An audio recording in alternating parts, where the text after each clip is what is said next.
Merits, demerits, everything? Yes, ma'am. Yes. Now next is methods of sampling.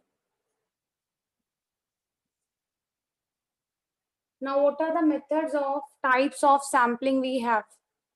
We have two kind of sampling method. First is probability sampling method, and second is non-probability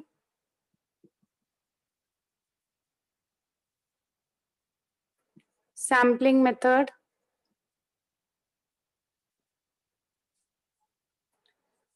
Probability sampling is again bifurcated in two parts. First is unrestricted random sampling,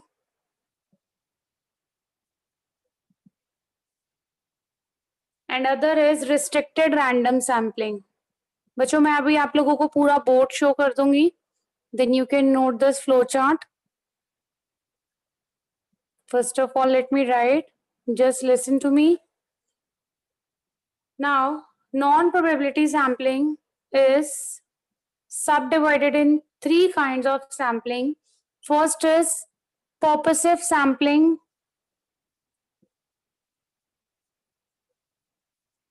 These sampling methods are very, very important. Exam में इन पे based question हर एक के exam में रहता ही रहता है. Purposive sampling. Second is quota sampling. And third is your convenience sampling.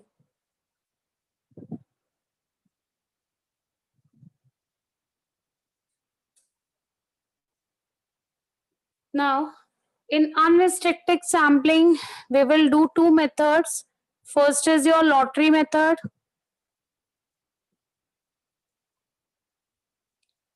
And second is your Tippett's table.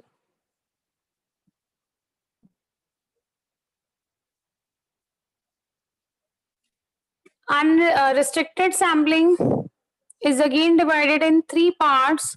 So the subdivisions are systematic sampling,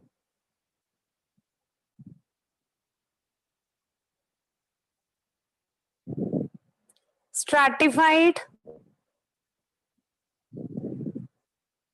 and third is cluster. Now this is the flow chart. Note it down, everyone.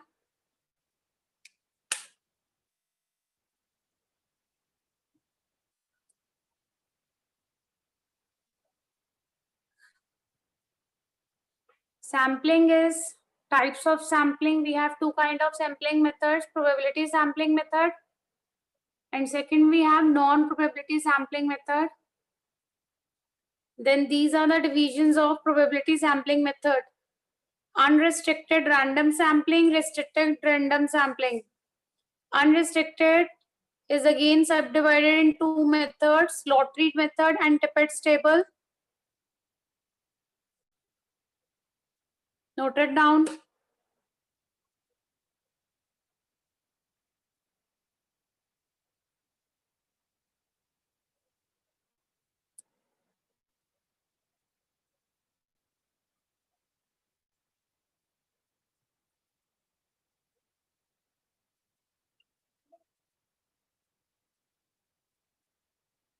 Restricted sampling.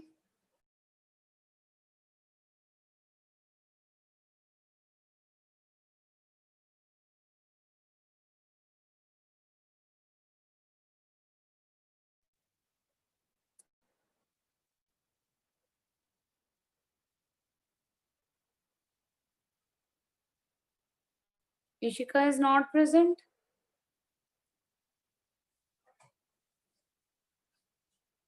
Then we have non-probability sampling, purposive, quota, and convenience.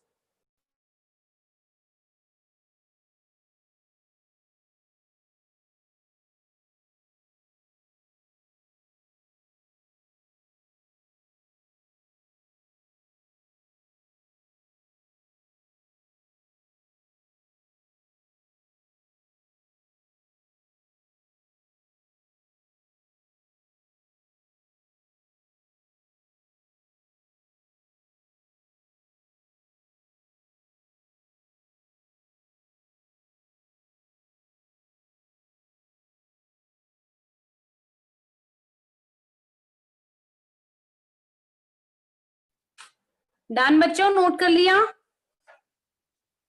Yes, ma'am. Okay, अब इनमें से कोई भी आ सकता है आपको explain करना, मैरिट्स, डीमेरिट्स, एनीथिंग, कुछ भी आ सकता है इसके अंदर। This flow chart is very important. Sampling method जितने भी हैं बहुत ज्यादा इंपॉर्टेंट है।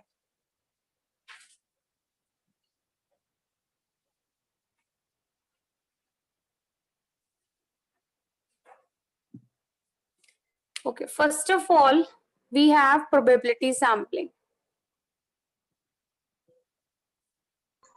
मैम हाँ जी बेटा। मैम कल का जो लेक्चर था मैम वो देख सकते हैं? हाँ बेटा, आप ऐप मतलब- पे देख सकते हो। अच्छा ओके मैम। A1 की ऐप पे ना इकोनॉमिक्स की क्लास +1 का जो ग्रुप है वहां पे वो अपलोड है, आप वहां पे देख सकते हो। ओके Okay बच्चों, next we have is probability sampling. So what do you mean by probability sampling? What is probability sampling? This sampling actually explains this कि in universe, we have discussed in the last class what is universe. Universe के अंदर every item will get chance of being selected.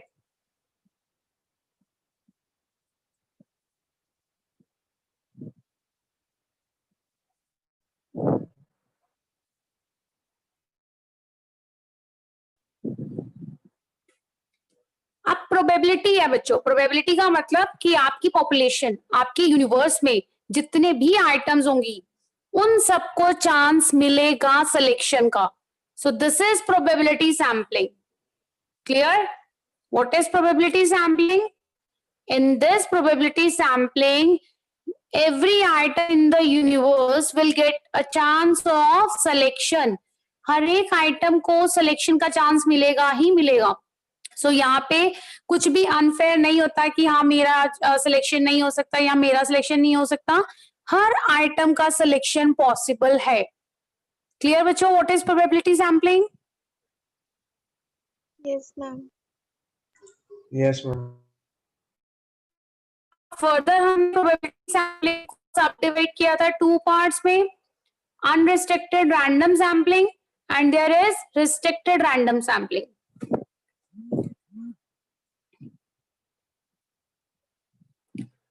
So there are 2 divisions of probability sampling: unrestricted, random sampling. Unrestricted means there is no restrictions. Unrestricted means there is no restrictions. So in this sampling, there is no haphazard selection.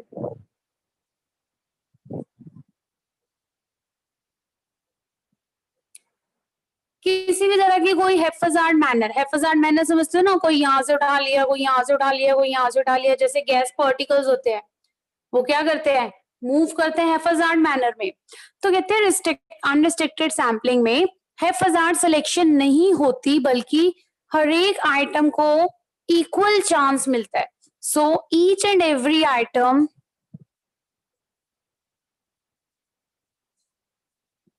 will get equal chance of selection.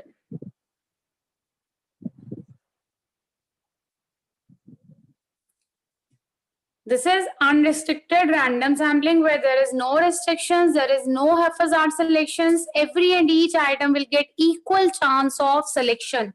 Note it down बच्चों, clear है unrestricted random sampling? Excuse me, ma'am. As it's हाँ इशिका तुम अभी आई हो?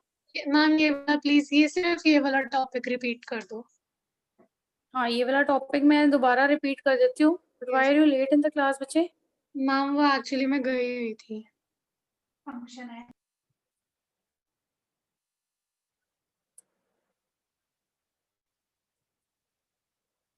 देखो मैंने अभी बताया इशिका प्रोबेबिलिटी सैम्पलिंग, इससे पहले एक फ्लो चार्ट था। सो प्रोबेबिलिटी सैम्पलिंग 2 टाइप की होती है, एक अनरिस्ट्रिक्टेड रैंडम सैम्पलिंग और दूसरी होती है, अभी मैं लिख रही हूँ, रिस्ट्रिक्टेड रैंडम सैम्पलिंग। सो अनरिस्ट्रिक्टेड, बेटा अनरिस्ट्रिक्टेड का मतलब कोई रिस्ट्रिक्शंस नहीं है। आप सैंपल चूज कर रहे हो और कोई रिस्ट्रिक्शन नहीं है, कोई हैफाजार्ड मैनर में आप सिलेक्शन नहीं कर रहे हो। हैफाजार्ड मैनर मतलब कि एक हमने फर्स्ट उठा लिया, उसके बाद हमने 100 उठा लिया, उसके बाद हम फिर से आगे 20th पे, तो मतलब जैसे गैस पार्टिकल्स होते हैं ना, हैफाजार्ड मैनर में मूव करते हैं, तो सिलेक्शन यहाँ पे हैफाजार्ड मैनर में नहीं होती, बल्कि हर आइटम को इक्वल चांस मिलता है सिलेक्शन का। This is unrestricted random sampling. Clear Ishika? Ma'am एक बार फिर से रिपीट कर दो। फिर से रिपीट कर देती हूँ। देखो तुम्हें ये समझ आ गया था प्रोबेबिलिटी सैम्पलिंग, मैंने मेथड्स करवाए थे ना, प्रोबेबिलिटी एंड नॉन प्रोबेबिलिटी। देखो जितने प्रोबेबिलिटी सैम्पलिंग मेथड है बच्चे, उसमें ना चांस मिलता है सिलेक्शन का, हर मैम किसी ये को सिलेक्शन का चांस मिलता है। मैम आपने और इसी क्लास में कराया है नॉन प्रोबेबिलिटी और प्रोबेबिलिटी?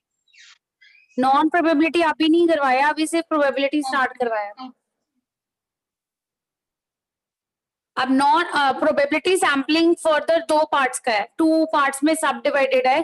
फर्स्ट है अनरिस्ट्रिक्टेड रैंडम सैम्पलिंग। देखो इशिका यहाँ पे होता क्या है, हम लोग करते क्या है, जैसे अब सबने ना अपनी अपनी ना चिप्स डाल दी, यहाँ पे सबकी चिप्स आ गई। यहाँ पे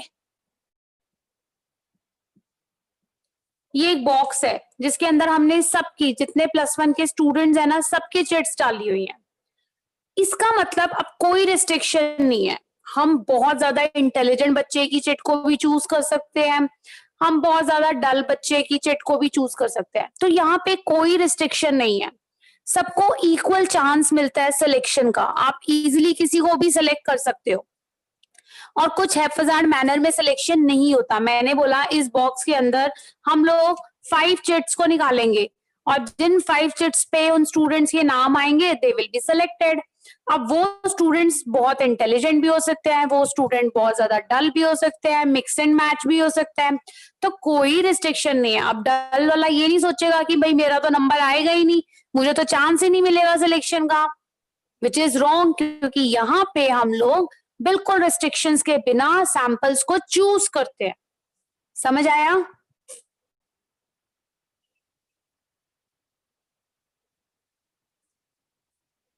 Ishika are you in the class बेटा? दोबारा बताओ।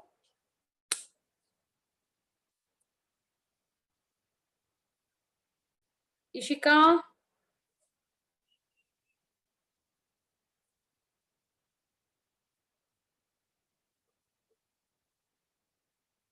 एम आई ऑडिबल बच्चों? Yes, ma'am. इशिका समझ आ गया?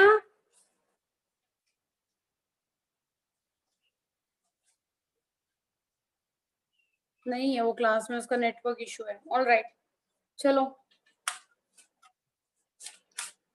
There is a new student I think in the class, Shelly. Shelly, Yes, ma'am. ये शेली बेटा, you are art student? Ma'am? अच्छा, यू आर फ्रॉम कॉमर्स और arts? Ma'am, arts. Okay okay, आपने अभी Yes, ज्वाइन ma'am. की है class? Yes, ma'am. अभी की है. ऑल राइट बेटा। ओके बेटा, Yeah, ये ना ma'am. एक चैप्टर चल रहा था, we have 2 books in economics. Yes, ma'am. Macro and micro. No no no no, macro नहीं है बच्चे, we have only micro and statistics in +1, macro is in +2। Okay, ma'am. Okay.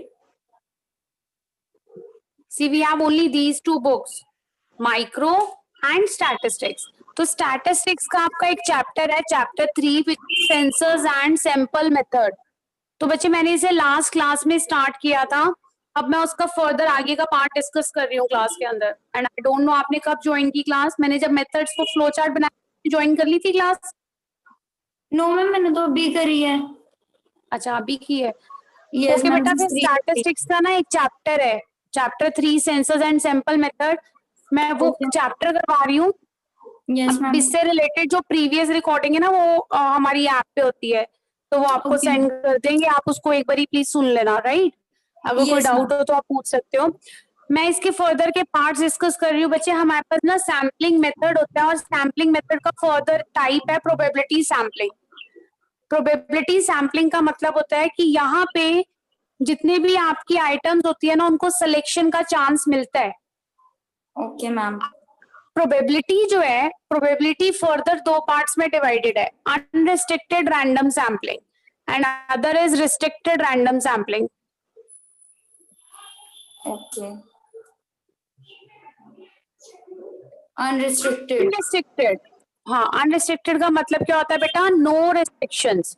जैसे अब मान लो हमने ना सैंपल चूज करने हैं, कोई भी Yes, सैंपल ma'am. चूज करने हैं। मैं कहती हूँ कि मैंने +1 की क्लास के अंदर, आपकी क्लास के अंदर शैली, मैंने 5 स्टूडेंट्स को चूज करना है। तो मैंने क्या किया, एक बॉक्स के अंदर उन सब स्टूडेंट्स के नाम डाल दिए, उनके नाम की चिट्स डाल दी। तो कोई रिस्ट्रिक्शन नहीं है ना, किसी का नाम भी आ सकता है। अब यहाँ पे किसी भी टाइप का हम लोग डेलिबरेटली फोर्स नहीं कर सकते कि मैम मुझे चूज करो, मुझे चूज करो, है ना। हम किसी को रेकमेंड भी नहीं कर सकते।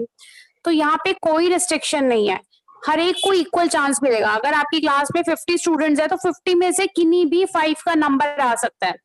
सो this is unrestricted random sampling, कि जहाँ पे रिस्ट्रिक्शंस नहीं होती और हर आइटम को, अगर मैं अपने एग्जाम्पल में बात करूं तो एक every chance student will get, हाँ, इक्वल चांस ऑफ सिलेक्शन मिलेगा ही मिलेगा आपको। क्लियर? क्लियर है बच्चे इतना टॉपिक? यस मैम, ये क्लियर है। ओके ओके, अभी मैं फर्दर स्टार्ट कर रही हूँ। And ma'am restricted. यस बेटा, अभी मैंने डिस्कस नहीं किया, अभी मैं रिस्ट्रिक्टेड डिस्कस कर रही हूँ। पहले मैं फर्दर अनरिस्ट्रिक्टेड की टाइप डिस्कस करूंगी। Okay ma'am. ओके बेटा, म्यूट योरसेल्फ। अगर कोई डाउट हो तो बीच में पूछ लेना। Okay ma'am.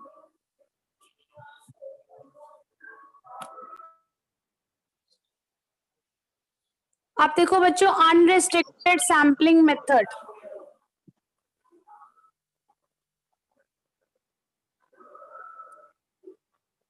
शैली म्यूट योरसेल्फ बेटा। अगर कोई डाउट होगा then you can unmute yourself and ask your doubt. Okay ma'am. Unrestricted random sampling. Unrestricted random sampling में बच्चों we have 2 methods. First is your lottery method, second is your Tippett table. Tippett's table, right? Lottery method and Tippett's table. In lottery method, what is the procedure? कभी किसी ने देखी है lottery कैसे play की जाती है? बताओ मुझे।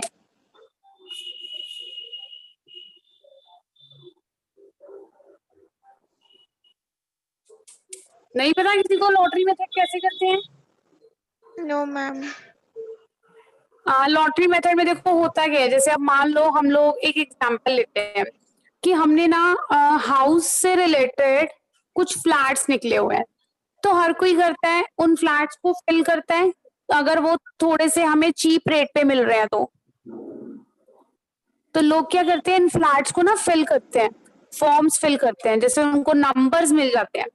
तो ये क्या किया जाता है, जब इनका रिजल्ट आउट होता है फ्लैट्स का कि किन किन को अलॉटमेंट हुई है, तो इस केस के अंदर एक बॉक्स के अंदर बहुत सारी चिट्स बना देते हैं, जितने भी आपके अलॉटेड फ्लैट्स होते हैं। हाँ बेटा बोलो। दोबारा समझाना। दोबारा समझा देती हूँ स्पर्श, क्लास में नहीं थे क्या? मैं 1 मिनट में खा गया और दुकान गया। देखो लॉटरी मेथड में मैंने तुम्हें बताया, लॉटरी मेथड में होता क्या है, हम एक बॉक्स लेते हैं और उसके अंदर जितनी भी चिट्स होती है ना वो डाल देते हैं। अब वो चिट्स डालने से हम लोग रैंडमली चूज करते हैं किसी को भी, कोई भी हम लोग, मान लो हमने 50 चिट्स निकाल लिए, अगर हमने 500 हमारे पास टोटल एप्लीकेशंस आई हैं इन फ्लैट्स के लिए, इन 500 में से हमने सिर्फ 50 फ्लैट्स को अलॉट करना है लोगों को। तो मैं क्या करूंगी, बॉक्स के अंदर ये सारी 500 चिट्स मैंने डाल दी और इन्हें शफल करके अच्छे से 50 मैंने चिट्स को निकाल लिया। अब जिन जिन के चिट्स पे नाम आएंगे उन सबको ये जो फ्लैट्स है, ये जो हाउसेज है, ये क्या कर दिए जाएंगे, अलॉट कर दिए जाएंगे. This is called as lottery method. समझ आया बच्चों? अगर तुमने कभी सुना हो कि हाँ चंडीगढ़ में भी लोग क्या करते हैं, लॉटरी प्ले करते हैं, तो जब आप लॉटरी प्ले करते हो ना, आप मार्केट के अंदर लॉटरी, तुमने देखा है कभी दिवाली बम्पर, वो आपको रोड साइड पे मिल जाते हैं, लॉटरी स्लिप्स लेके बैठे होते हैं, कई लोग उन्हें बाय करते हैं. Yes ma'am. Yes, हाँ, ma'am. तो उसमें भी क्या होता है बच्चों कि वो रैंडमली, जैसे अब सारे नंबर्स होते हैं बॉक्स के अंदर, वो नंबर्स को चूज करते हैं. जैसे कुछ 10 नंबर निकाल लिए पहले, कि जिन 10 नंबर्स, जो 10 नंबर्स आ गए, उन्हें 1 लाख रुपए का इनाम मिल जाएगा. ठीक है, तो there is reward for 1 lakh. तो वो कोई भी 10 नंबर हो सकते हैं. तो दिस इज लॉटरी मेथड. कोई भी 10 नंबर निकाले और पहले 10 नंबर्स को उन्होंने 1 लाख रुपया रिवॉर्ड दे दिया. समझ आया? Yes, ma'am. This is lottery method. ठीक है बच्चों, क्लियर है ना सबको? Yes, ma'am. Yes ma'am. Next है टिपेट्स टेबल.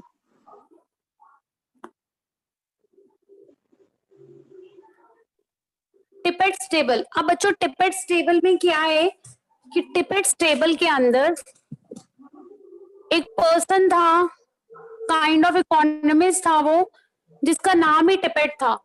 तो उसने अपने नाम पे इस टेबल को टिपेट्स टेबल का नाम दिया. इस टिपेट्स टेबल में उसने कुछ 10,400 नंबर्स बनाए. 10,400 नंबर्स बनाए, और ये सारे नंबर्स जो हैं 4 डिजिट नंबर्स थे. ऑल नंबर्स वर 4 डिजिट. अब जैसे मान लो एक प्रॉपर एक मैट है पूरा, जिसके ऊपर हमने ये 10,400 नंबर्स को बिछाया हुआ है, राइट? तो ये सारे नंबर्स हमने यहाँ पे रखे हुए हैं. अब इसमें से हम लोग चूज करते हैं कुछ 50 numbers. So it is not possible to draw 10,400 numbers. So let us suppose कि हमने ये क्या किया, ये सारे नंबर्स वो क्या करते हैं, ऐसे प्लेस कर देते हैं यहाँ पे, और उसके बाद जितने भी आपने चूज करने होते हैं, आपके उस कंपटीशन लेवल पे डिपेंड करता है कि आपने 10 नंबर्स को चूज करना है, 50 नंबर्स को चूज करना है, 100 नंबर्स को चूज करना है. ये someone is not muted. Shelly please mute yourself बच्चे. Thank you. तो अब इसमें से हम लोग क्या किया, 50 नंबर्स को चूज कर लिया, और ये 50 नंबर्स को अलॉटमेंट हो गई. So this is Tippett's table. Tippett ने 10,400 नंबर्स दिए थे. All numbers were of 4 digit, और उन 4 डिजिट नंबर्स को हम लोग प्लेस करते हैं, और उसके अंदर से कुछ भी 10 numbers, 50 numbers, according to our requirement हम लोग उन नंबर्स को चूज करते हैं. क्लियर है बच्चों? मैम एक बार दोबारा समझाना, समझ नहीं आया. एक बार दोबारा बता देती हूँ बच्चों. टिपेट्स एक इकोनॉमिस्ट था, जिसने ना हमें सिलेक्शन प्रोसेस दिया, सैंपल्स के अकॉर्डिंग सिलेक्शन प्रोसेस दिया. अब वो सिलेक्शन प्रोसेस क्या था, उसने ना कुछ अपनी मर्जी से 10,400 नंबर्स बनाए. ठीक है, जैसे उसने कार्ड्स बनाए, उन कार्ड्स पे उसने ये 10,400 नंबर्स के कार्ड्स बनाए, और वो सारे नंबर्स 4-4 डिजिट के थे, 4 डिजिट के थे. जैसे मान लो 5, 6, 1, 2 ऐसे एक नंबर पे लिखा हुआ है, उसके बाद 1, 2, 1, 4, ये तो सारे नंबर्स 4 डिजिट के थे. तो इस तरह से उसने फॉर्मेशन की 10,400 नंबर्स की. अब इन 10,400 नंबर्स में से मान लो तुम स्पर्श क्या कर रहे हो, टिपेट्स टेबल को यूज कर रहे हो, तो तुमने बोला कि मैं सिर्फ 10 कार्ड्स को चूज करूंगा, और जिनका भी 10 कार्ड्स आएंगे मैं उन्हें 2 लाख रुपीस का प्राइज दूंगा. ठीक है, तुम्हारा कोई कंपटीशन है जिसपे तुमने टिपेट्स टेबल को यूज किया, और तुमने कुछ 10 कार्ड्स को चूज किया. जहां ये 10 कार्ड्स पहले चूज हो गए, वहां तुम इन नंबर्स को 2 लाख रुपीस का प्राइस दे रहे हो. तो तुमने ये नंबर सबको अलॉट किए हुए हैं कि तुम्हारा ये है, तुम्हारे जिसके पास जो नंबर आया. अब हम उनमें इन सब नंबर्स को एक टेबल पे, एक बॉक्स में, किसी में भी हम लोग मिक्स करते हैं, शफल करते हैं, और यहाँ से तुमने 10 नंबर्स निकाल दिए. तो जो पहले 10 नंबर्स आए उन्हें तुमने 2 लाख रुपीस का प्राइज डिस्ट्रीब्यूट किया. समझ आ गया बच्चे? मैम. मैम दोनों में फर्क क्या रहा? Yes ma'am. दोनों में कोई फर्क नहीं है, दोनों अनरिस्ट्रिक्टेड रैंडम सैम्पलिंग है, बट एक में ये था कि लॉटरी मेथड में बहुत सारे नंबर्स हो सकते हैं, कोई रेंज नहीं है उनकी, किसी भी टाइप का नंबर। लॉटरी मेथड में क्या होता है, आपका नंबर भी हो सकता है, अल्फाबेट्स भी हो सकते हैं, ज्योग्राफिकल लोकेशंस भी हो सकती हैं, कुछ भी हो सकता है, लेकिन टिपेट्स टेबल के अंदर सिर्फ और सिर्फ नंबर्स थे। अब मैंने क्या किया, जैसे मैंने तुम्हारे स्टूडेंट्स की बात की, तो मान लो टोटल अगर मैं +1 के स्टूडेंट लगाती हूँ, medical, non medical, commerce, art, सबको इंक्लूड कर लेती हूँ, तो मेरे पास कुछ 2000 स्टूडेंट्स है। मान लो मेरे पास ये A1 इंस्टीट्यूट के 2000 स्टूडेंट्स हैं 11th क्लास के। तो मैंने ये किया, इन सबके नाम लिख दिए और एक बॉक्स में डाल दिया। अब मैंने इन 2000 में से सिर्फ 20 स्टूडेंट्स को चूज करना है, तो this is my lottery method. समझ आया, ये लॉटरी मेथड हो गया।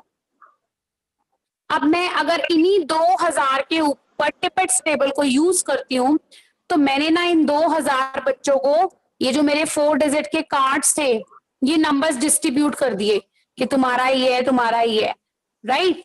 अब इन सबको, इन 2000 कार्ड्स को मैंने एक बॉक्स में डाला और सब शफल करके फिर 20 कार्ड्स पिक किए। तो उन 20 कार्ड्स पे जिन जिन बच्चों का कोड लिखा आएगा, they will be selected.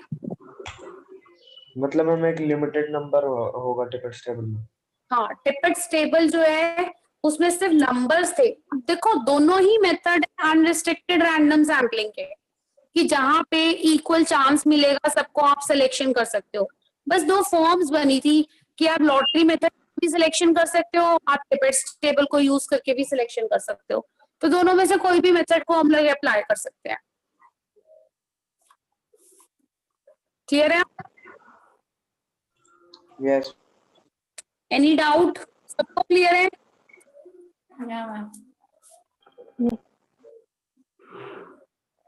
Okay. Now, next we have is unrestricted random sampling के merits. What are the merits? क्योंकि इसमें आपको merits and demerits दोनों आएंगे। तो सबसे पहले तुम लोग मुझे बता सकते हो इसका मेरिट क्या हो सकता है, क्योंकि हम लोग डिस्कस कर चुके हैं। अब मैं इधर एक चीज बार बार यूज कर रही हूँ कि इक्वल चांस ऑफ सिलेक्शन मिलता है, तो मतलब किसी टाइप का कोई फ्रॉड नहीं है, कोई पार्शियलिटी नहीं है। तो जब कोई पार्शियलिटी नहीं होती तो उसे हम किस मेरिट के अंदर करते हैं, क्या होता है वो पॉइंट लास्ट क्लास में भी हमने डिस्कस किया था। बोलो बच्चों। No biasness. Yes, Yes, no ma'am. Biasness. So यहाँ पे जो हमारा फर्स्ट मेरिट है that is free from biasness.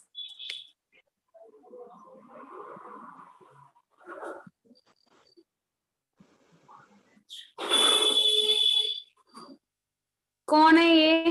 Please mute yourself, there is lot of disturbance from your side. Someone who is unmuted.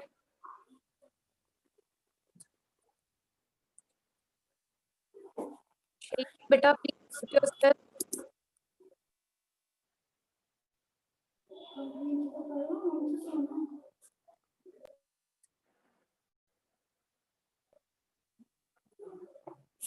Free from biasness.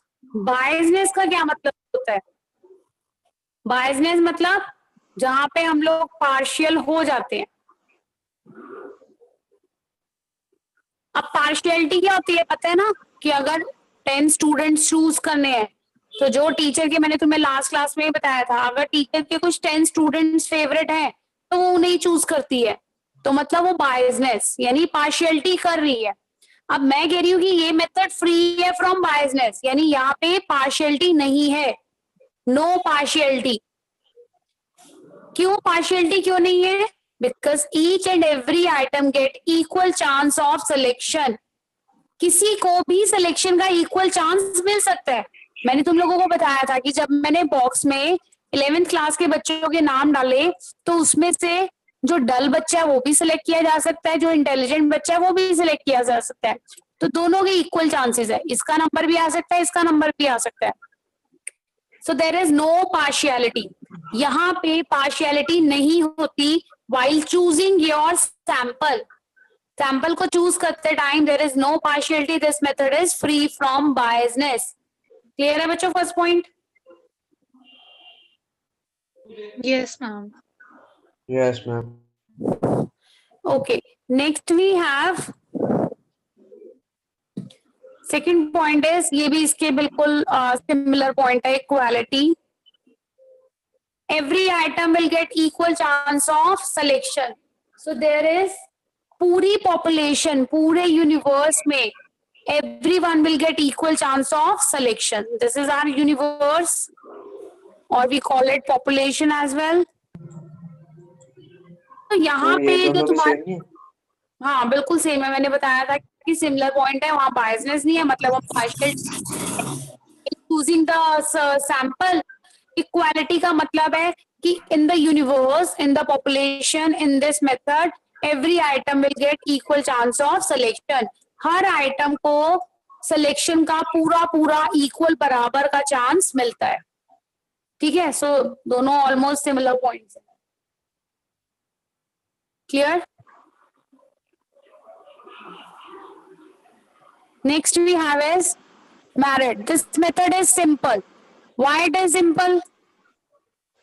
कुछ नहीं करना होता, हमने चिट्स बनाई, एक बॉक्स में डाला, उसके बाद हमने सिर्फ शफल करके कुछ चिट्स को चूज करना है. That's it. So that's why this method is considered as simple method. कि यहाँ पे हम लोग अपनी कन्वीनियंस के अकॉर्डिंग कुछ भी चूज नहीं करते. हम लोगों का एक प्रोसीजर है जिसे हम लोग फॉलो कर रहे हैं. अब तुमने देखा होगा लॉटरी मेथड, जब ये प्राइमरी स्कूल के स्टूडेंट्स को चूज किया जाता है ना, प्राइमरी स्कूल, प्राइमरी क्लासेस की बच्चों को जब हम लोग चूज करते हैं ना, तो मोस्टली स्कूल में लॉटरी मेथड को ही यूज किया जाता है. वो ऑन द स्टेज बॉक्स में से हम ऑडियंस में से ही किसी को कॉल करके 5 चिट्स, जितने भी नंबर ऑफ स्टूडेंट्स उन्होंने चूज करने होते हैं, वो उसी टाइम एक फेयर सैम्पलिंग चूजिंग मेथड है, उसी टाइम कॉल करते हैं किसी भी को और 5 चिट्स निकलवा लेते हैं. तो जिसका भी वो नंबर लिखा आता है, that student is selected as your sample in the your primary classes, for primary classes. देखा है कभी तुम लोगों ने इस टाइप का selection, primary method selection?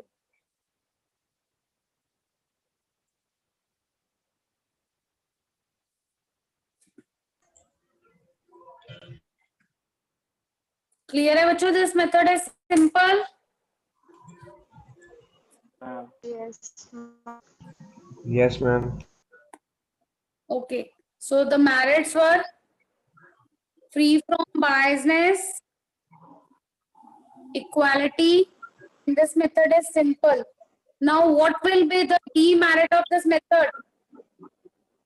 Unfair. Unfair कैसे होगा इशिका ये?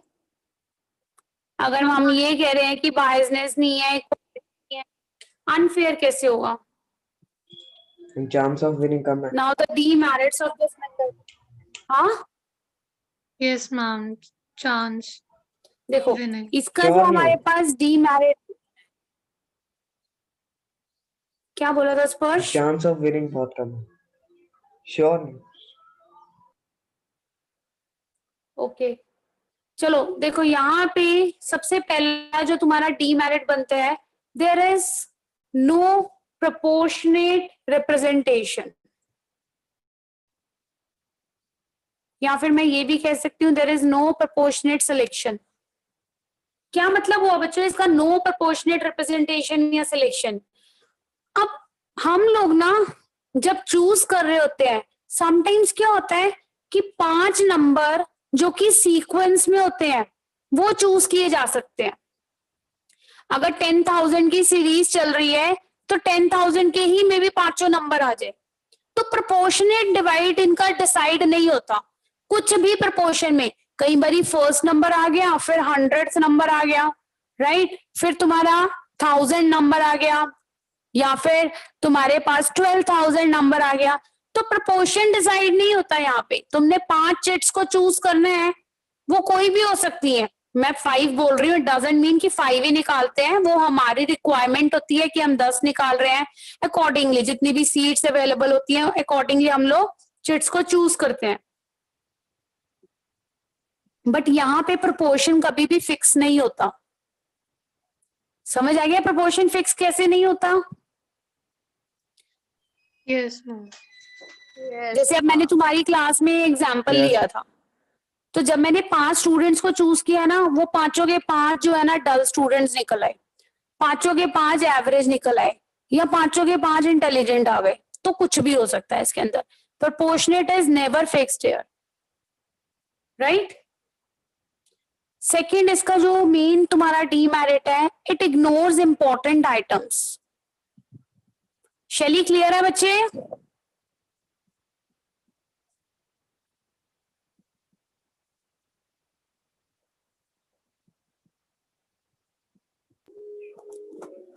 मैम एक बार दोबारा समझा सकते हो मैम ये वाला फर्स्ट पॉइंट? हाँ श्योर बेटा, दोबारा बता देती हूँ। No proportionate representation. शैली देखो, इसमें ना जब तुम अनरिस्ट्रिक्टेड सैम्पलिंग मेथड को यूज करते हो, तो यहाँ पे प्रोपोर्शन कभी भी फिक्स नहीं होता। प्रोपोर्शन फिक्स कैसे नहीं होता? मैंने तुम्हें अभी एक एग्जांपल लिया था कि मैंने शैली की क्लास के बच्चों को चूज किया। अब शैली ने मुझे बताया हुआ था कि मैम मेरी क्लास में ना ये बच्चे इंटेलिजेंट है और ये बच्चे नालायक है, ठीक है? तो ये अगर इनका नाम आ गया फिर तो प्रॉब्लम हो सकती है, जो जितने भी डल स्टूडेंट्स अगर उनका नाम आ गया। अब अनफॉर्चुनेटली जो 5 बच्चे जो डल स्टूडेंट्स का नाम मुझे शैली ने दिया था, वो 5 बच्चे ही सिलेक्ट हो गए चिट्स में। तो यानी प्रपोर्शन फिक्स नहीं होता। यहाँ पे हमें ये नहीं पता होता कि किसका नाम आ सकता है किसका नहीं आ सकता, क्योंकि हर एक का इक्वल चांस है सिलेक्शन का, सबको मौका मिल सकता है यहाँ पे। सो प्रपोर्शन इज, अब तुम यहाँ बायसनेस थोड़ा ना करोगे, चिट्स को खोल के देखोगे इसका नाम आया चल वापस डाल दे, फिर दोबारा चिट निकाली ओहो इसका नाम आ गया फिर वापस डाल दे, ऐसा नहीं होता ना यहाँ पे। यहाँ पे प्रोपोर्शन फिक्स बिल्कुल भी नहीं है। आपने बॉक्स के अंदर 5 चिट्स को चूज करना है, जो भी 5 चिट्स आएंगी वो आपको उठानी पड़ेंगी।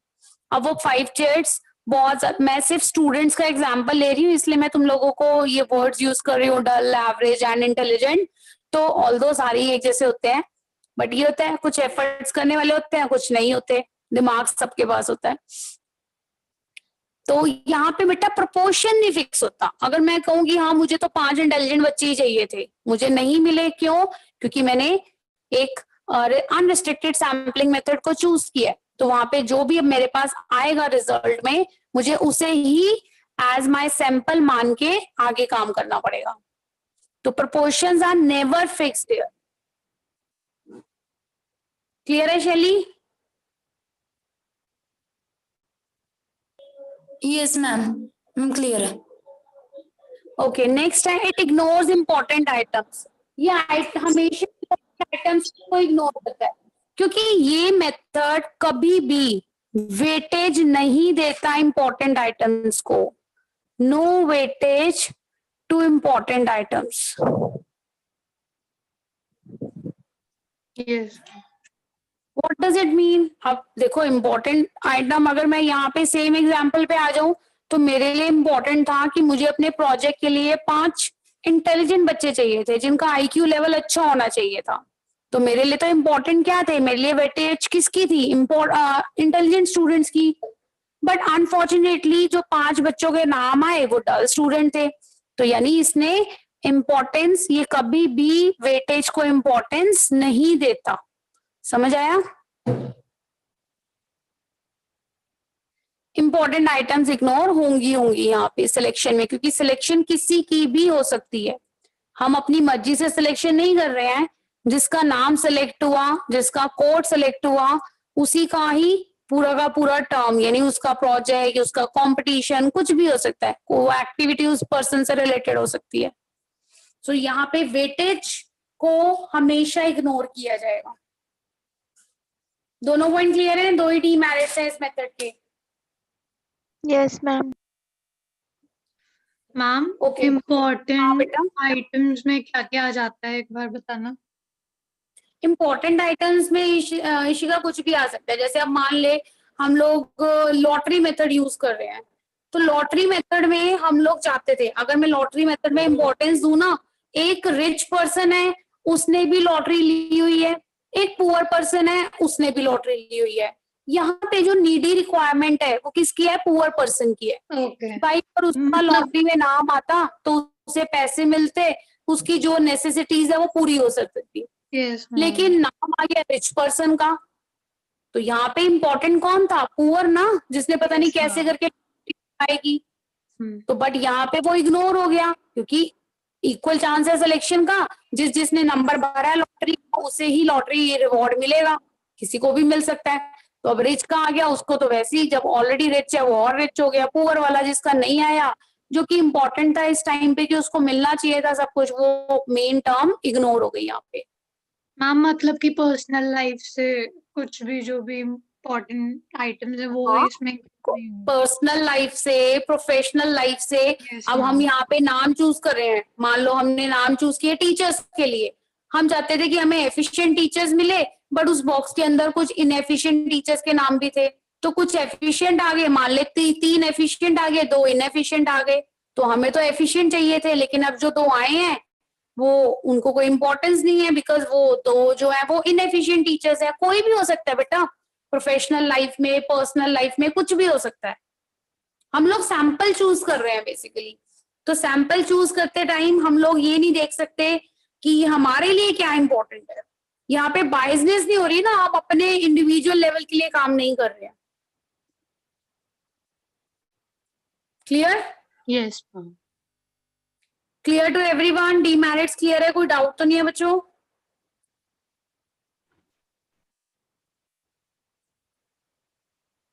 आज की क्लास में टाइम पे ही दूंगी, बिकॉज मैंने तभी जल्दी स्टार्ट कर दी थी, क्योंकि 5 o'clock अकाउंट्स की एक्स्ट्रा क्लास है आपकी।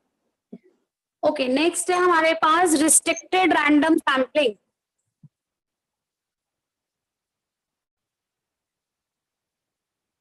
जिन बच्चों ने जर्नल एंट्रीज करनी है दोबारा, वो 5 o'clock क्लास ज्वाइन करना है अकाउंट्स की, क्योंकि उस एक्स्ट्रा क्लास में मैं जर्नल एंट्रीज का टॉपिक स्टार्ट करवा रही हूँ। तो जिनको भी प्रॉब्लम है जर्नल एंट्रीज में, they can also, old students can also join this class. Now what is restricted? Second part बताया था probability sampling का। restricted random sampling क्या मतलब हुआ इसका? अब तुम लोग unrestricted कर चुके हो कि कोई restrictions नहीं होती, कोई haphazard manner में selection नहीं है, every and each item will get equal chance of selection। तो restricted में बताओ क्या होगा?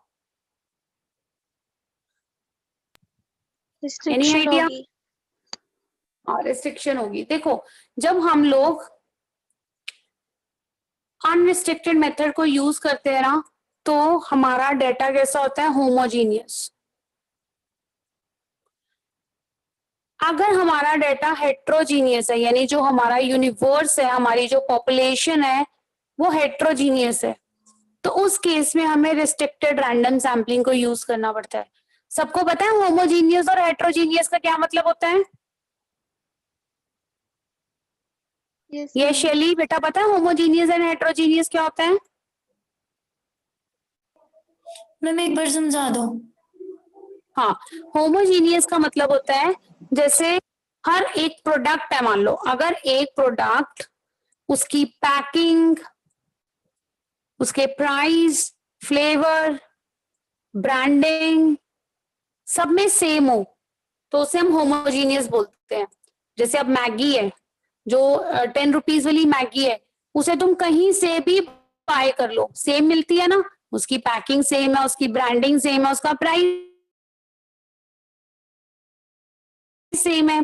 हेट्रोजीनियस का क्या मतलब होता है बेटा? जहां पे डिफरेंट कैरेक्टरिस्टिक्स हो, different characteristics.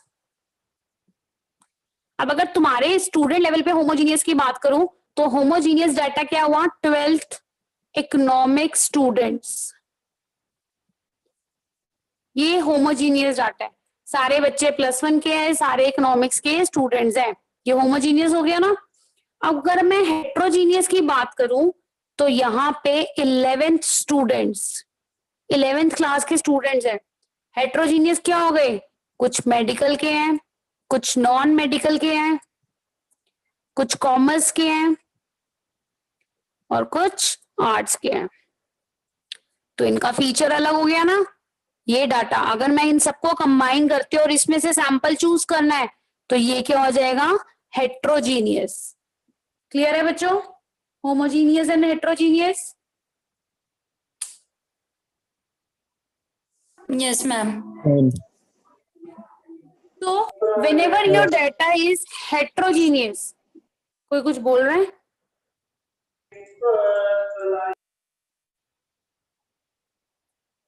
Whenever is your data is heterogeneous means there are some restrictions.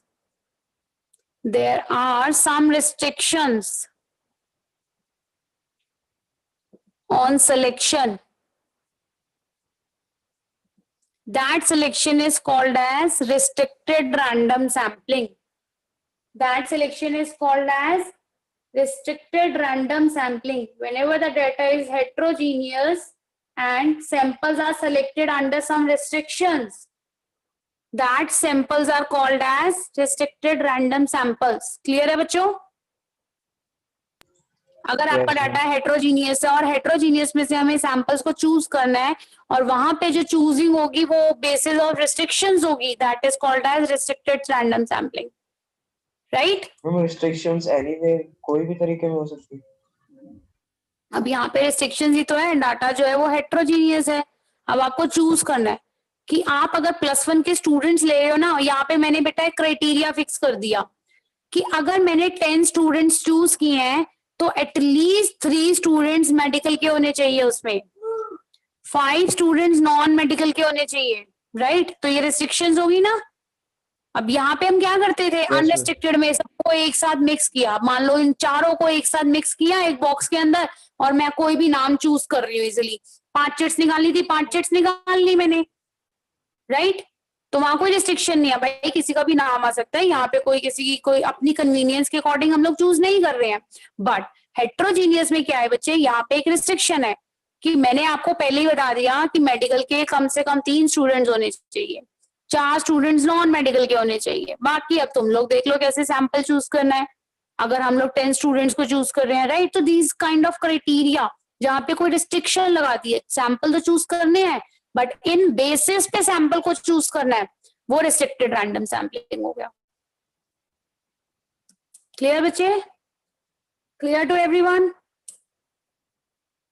Yes Shaily clear है बच्चे? Yes, ma'am. Yes, ma'am. Okay. Clear है. नाउ रिस्ट्रिक्टेड रैंडम सैम्पलिंग, इसके भी फर्दर आगे 3 पार्ट्स हैं।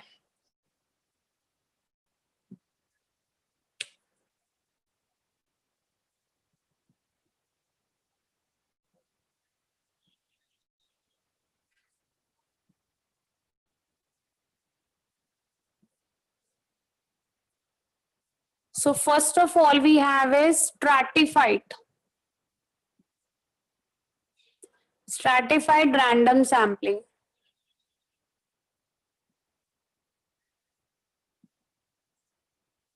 ठीक है, 3 पार्ट्स है stratified, second is your systematic and third is your cluster.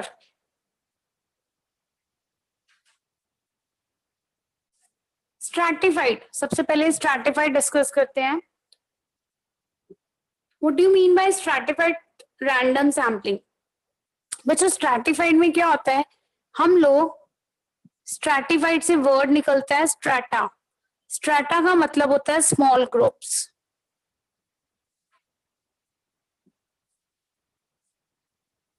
अब जो ये स्मॉल ग्रुप्स होते हैं इन्हें हम बोलते हैं स्ट्रैटम।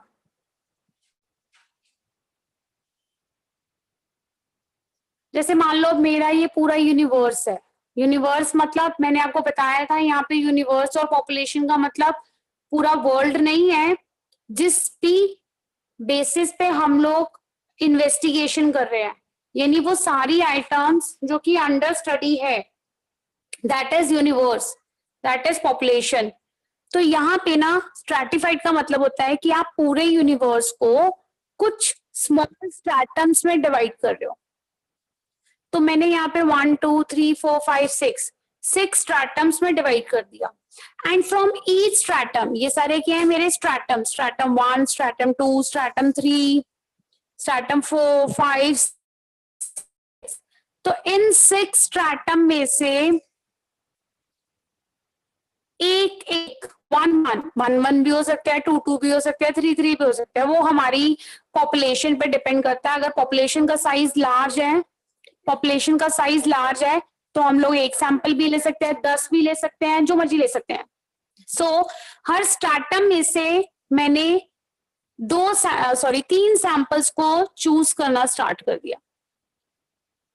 पूरे यूनिवर्स को 6 स्ट्रैटम्स में डिवाइड किया और हर स्ट्रैटम में से 3-3 सैंपल चूज कर रही हूँ। इसमें से 3, इसमें से 3, इसमें से 3, तीनों 6 में से 3-3 सैंपल्स मैंने चूज कर लिए। This is called as stratified random sampling. समझ आया बच्चों? दोबारा बताऊं? आगे मैम समझ। राइट? तो स्ट्रैटिफाइड का मतलब क्या है? In this method, the whole population is divided into different strata having different characteristics. In सब strata की, बोलो बेटा। मैम जैसे आपने कहा था हर एक ग्रुप को डिवाइड करता है और उसके बाद हर ग्रुप्स में से जरूरी है कि इक्वल नंबर ऑफ वो ही निकालने हो ड्रॉज। नहीं, ऐसा नहीं है कि हम लोग कुछ भी अपने सैंपल्स को चूज कर सकते हैं, वो डिपेंड करता है। अब जैसे मैंने तुम्हें बताया, सैंपल्स ठीक है, सैंपल्स में से जो हम ड्रॉज निकालते हैं वो इक्वल ही होंगे। मैं समझ गई, तुम ये कह रहे हो ना कि हर एक में से 3 ही निकालेंगे या फिर इक्वल। हाँ, ऐसा कुछ नहीं है, यहाँ पे कोई फिक्सेशन नहीं होती है। मान लो मैंने तुम्हें कह दिया कि फर्स्ट स्ट्रैटम में से 5 सैंपल चूज करेंगे, फिर उसके बाद सेकंड स्ट्रैटम में से 10 सैंपल चूज करेंगे, राइट? तो वो डिपेंड करता है हमारी इन्वेस्टिगेशन के ऊपर कि हमें किस किस चीज की रिक्वायरमेंट है।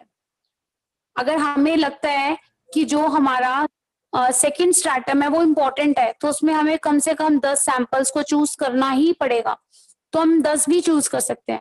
देयर इज नो फिक्सेशन कि 5 इसमें से, 5 इसमें से, 5 इसमें से, ऐसा नहीं है। किसी भी बेसिस पे हम लोग स्ट्रैटम में से चूज कर सकते हैं। Okay, clear? Yes ma'am. अब इसका एक और नाम याद रखना, स्ट्रैटिफाइड सैम्पलिंग को हम लोग मिक्स्ड सैम्पलिंग भी बोलते हैं। तो अगर तुम्हें क्वेश्चन में आ जाए कि मिक्स सैम्पलिंग एक्सप्लेन करो, तो स्ट्रैटिफाइड को ही हम लोग मिक्स सैम्पलिंग बोलते हैं। क्यों बोलते हैं हम इसे mix sampling?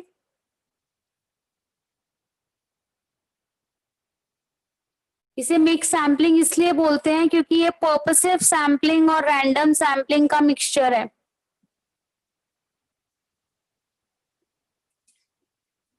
Why it is called as mixed sampling? Because it is mixture of purposive and random sampling. Random sampling का तो ये एक पार्ट ही है। Purposive अभी आगे बताऊंगी कि purposive sampling है क्या। अब बच्चों मुझे ये बताओ, सबको क्लियर है stratified sampling? Yes, ma'am. Yes ma'am. Yes ma'am. Yes ma'am, clear है। चलिए बच्चे, मुझे बताओगे क्या होता है स्ट्रैटिफाइड सैम्पलिंग? मैम स्ट्रेटिफाइड जैसे कि एक तो स्ट्रेटिफाइड का मतलब strata mean small groups. Okay ma'am, जैसे कि एक यूनिवर्स मीन्स पॉपुलेशन, जैसे ग्रुप्स में डिवाइड करी मैम, जैसे 6 ग्रुप्स हैं, 6 स्ट्रेटास हैं। ओके मैम, तो 6 स्ट्रेटास में तो मैम हम ये नहीं होगा कि जैसे कि सब में 3 होगा या सब में 4 होगा इक्वल। मैम किसी में 5 भी हो सकता है डिवाइड, जैसे कि हम मैम इसमें ये। यस मैम समझ आ गया। ठीक है, गुड। तो यहाँ पे हम लोग क्या करते हैं कि स्ट्रैटा में से जो कि सिमिलर कैरेक्टरिस्टिक्स को शो कर रहे होते हैं उन सैंपल्स को चूज करते हैं, राइट? क्लियर? अब बहुत अच्छे से एक्सप्लेन किया शैली तुमने बच्चे, समझ आ गया तुम्हें? Good, thank you ma'am. Okay बच्चे, अब स्ट्रैटिफाइड सैम्पलिंग के मेरिट्स और डीमेरिट्स बता देती हूँ जल्दी से, उसके बाद फिर नेक्स्ट क्लास स्टार्ट करनी है। बाकी जो आगे के मेथड्स हैं वो हम नेक्स्ट क्लास में करेंगे, ठीक है? अभी 5 o'clock अपनी अकाउंट्स की क्लास ज्वाइन करना। तो बच्चों मेरिट्स, सबसे पहला मेरिट है, इतनी बड़ी पॉपुलेशन डाइवर्स कैरेक्टरिस्टिक्स को ये क्या करता है? कवर करता है। तो इट कवर्स डाइवर्स कैरेक्टरिस्टिक्स। क्यों डाइवर्स कैरेक्टरिस्टिक्स? क्योंकि मैंने बताया था यहाँ पे हम लोग जो भी डाटा कलेक्ट करते हैं वो हेट्रोजीनियस होता है, होमोजीनियस नहीं होता। हेट्रोजीनियस मतलब सबकी कैरेक्टरिस्टिक्स अलग अलग है, सब डिफरेंट है आपस में, एक जैसे नहीं है। तो ये इतनी डिफरेंट पॉपुलेशन को कुछ पार्ट्स में डिवाइड कर देता है, राइट? तो कुछ भी पार्ट्स हो सकते हैं। अगर हमारा पॉपुलेशन साइज बहुत ज्यादा है और डिफरेंट डिफरेंट कैरेक्टरिस्टिक्स है तो हमें ज्यादा स्ट्रैटम बनाने पड़ते हैं, और अगर हमारा इतना ज्यादा नहीं है पॉपुलेशन तो हम कम स्ट्रैटम्स भी बना सकते हैं। तो यहाँ पे कोई रेस्ट्रिक्शन नहीं होती कि यहाँ भी आपने स्ट्रैटम भी इतने ही चूज करने हैं, right? So it covers diverse characteristics. जितने भी हेट्रोजीनियस नेचर की आइटम्स होती हैं वो उन सबको कवर करता है। अच्छा, this method is considered as accurate. तो एक्यूरेसी है यहाँ पे। एक्यूरेसी क्यों है? क्योंकि एक स्ट्रैटम से जो हम सैंपल चूज कर रहे हैं वो उस पूरे ग्रुप को रिप्रेजेंट कर रहा होता है। मींस इस पूरे ग्रुप की कैरेक्टरिस्टिक्स उस एक सैंपल के अंदर होती है। ये ग्रुप है, एक स्ट्रैटा है, स्ट्रैटा 1। इस स्ट्रैटा 1 में से जिस सैंपल 1 को मैंने चूज किया है वो सैंपल इस ग्रुप में जितने भी लोग हैं, जितनी भी आइटम्स हैं, उन सबकी कैरेक्टरिस्टिक्स को रिप्रेजेंट कर रहा है। जैसे अब ये +1 का ग्रुप है तो इसका कैरेक्टरिस्टिक क्या है? ये +1 के स्टूडेंट को रिप्रेजेंट कर रहा है, ठीक है? ये इकोनॉमिक स्टूडेंट को रिप्रेजेंट कर रहा है, राइट? तो ये दो कैरेक्टरिस्टिक्स आगे की, एक तो +1 का है और दूसरा इकोनॉमिक स्टूडेंट्स को रिप्रेजेंट कर रहा है। क्लियर? सो इसीलिए कहते हैं कि जब भी हम लोग यहाँ से मेथड चूज करते हैं ना तो ये एक्यूरेट है, इतनी ज्यादा वेरिएशंस को शो नहीं करता, नो वेरिएशंस। क्लियर है बच्चों अगला point?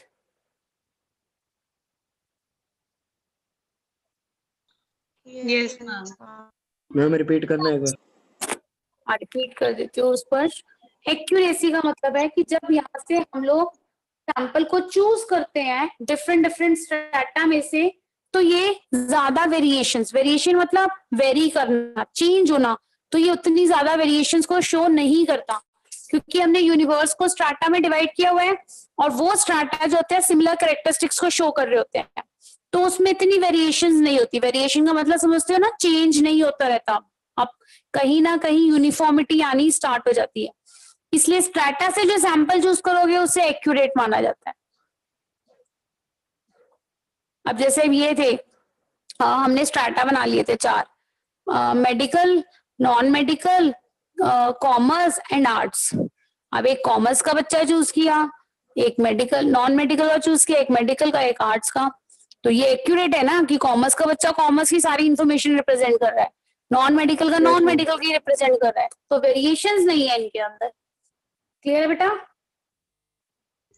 Yes. Okay next. Ma'am first point समझा दो। हाँ बोलो बेटा। फर्स्ट पॉइंट दोबारा समझा देती हूँ। Covers diverse characteristics. Yes ma'am. चलिए, डाइवर्स का मतलब क्या होता है पता है बच्चे? डाइवर्स का मतलब होता है कि जो बहुत ज्यादा फैला हुआ होता है। जैसे अब एक ट्री है, ट्री की जो ब्रांचेस है ना वो बहुत ज्यादा फैली हुई होती है। अब जो इंडिया है ना, इंडिया भी एक डाइवर्स कंट्री है। डाइवर्स कंट्री क्यों है? क्योंकि यहाँ पे हर रिलीजन का आपको पर्सन मिल जाएगा। इंडिया के अंदर डिफरेंट रिलीजन्स को फॉलो करने वाले लोग हैं, यस मैम। डिफरेंट कल्चर्स है, तो ये डाइवर्सिटी होती है कि एक ही जगह पे बहुत कुछ मिलना, ठीक है ना? तो ये डाइवर्सिटी है। तो अब ये जो डाटा है, अब हम क्या करते हैं, यूनिवर्स जो हमारा पॉपुलेशन था वो डाइवर्स नेचर का। डाइवर्स नेचर का मतलब सब कुछ अपने अलग अलग कैरेक्टरिस्टिक्स को शो कर रहे हैं, सबके डिफरेंट डिफरेंट कैरेक्टरिस्टिक्स हैं। अब उन डाइवर्स कैरेक्टरिस्टिक्स को ये मेथड कवर करता है। जब ये पूरा यूनिवर्स मिक्स कर दिया, सबको हमने एक साथ डाल दिया, अब हम इसको स्ट्रैटम में डिवाइड कर रहे हैं। तो यानी पूरे डाइवर्स एरिया को ये कवर कर लेता है। यहाँ पे डिफरेंट डिफरेंट रिलीजन्स के लोग हैं, डिफरेंट डिफरेंट कल्चर के लोग हैं, डिफरेंट डिफरेंट लिटरेसी रेट है, एजुकेशन सबकी अलग अलग है, तो उन सबको कवर करना। समझ आया बच्चे? Yes ma'am. मैम अब आ गया। तो जैसे अब देखो, कुछ आगे की एजुकेटेड लोग हैं, कुछ अनएजुकेटेड है, ठीक है। यहाँ पे ये दो स्ट्रैटम हो गए, एजुकेटेड और अनएजुकेटेड। अब कुछ मेल्स एजुकेटेड है, कुछ मेल्स अनएजुकेटेड है, कुछ फीमेल्स एजुकेटेड है, कुछ फीमेल्स अनएजुकेटेड है। तो ये डाइवर्स, आगे से आगे फैलना, और इतने डाइवर्स यूनिवर्स को ये मेथड कवर करता है। क्लियर? Yes ma'am. चलो ठीक है बच्चों, अब बाकी का टॉपिक नेक्स्ट क्लास में कवर करते हैं। इसकी वीडियो, इसकी जो रिकॉर्डिंग है वो ऐप पे अपलोड हो जाएगी। एक बारी अगर कोई डाउट हो फिर से सुन लेना, नहीं तो मेरे से क्लास में दोबारा डिस्कस कर लेना, ठीक है। 5 बजे Okay, मिलते ma'am. हैं नेक्स्ट क्लास के लिए। मैम जो Okay. पहले वाली क्लासेस की रिकॉर्डिंग मैम वो भी होगी ऐप पर? हाँ वो भी होगी, प्रोबेबली होगी Okay, सब। Okay ma'am. ओके बच्चों, bye bye and take Bye, care ma'am. बच्चों, बाय।